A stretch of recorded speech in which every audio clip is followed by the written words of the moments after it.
Вардар загуби од Татран 26-24 во мечот за третото место на Струшкиот турнир.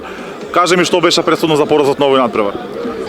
Па добро, сепак дојдовме за да играме во финале, меѓутоа екипата на Целје покажа дека е поквалитетна од нас и мислам дека недостаток во нашата игра е тоа што моментално ротацијата што треба да не замени, да биде во терен, да го даде тој плюс. Мислам дека тука сме послаби во тој сегмент.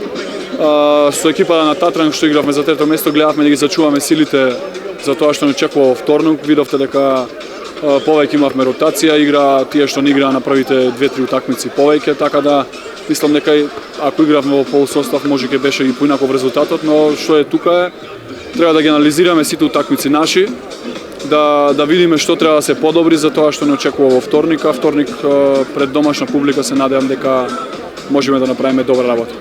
Може би овие порази ќе делуваат уште повеќе мотивирачки пред тоа што предстои со Нексе во ЦХ лигата. Нормално, сепак Вардар екипа што не е научена да губи, меѓутоа ова е подготовка, овие се подготовни надпревари, така да мислам дека ова ќе не отрезне сите нас и вторник почнува првенство, така да од вторник нема проштевање на никој, така да Вардар е шампион и треба да го покаже тоа на терен.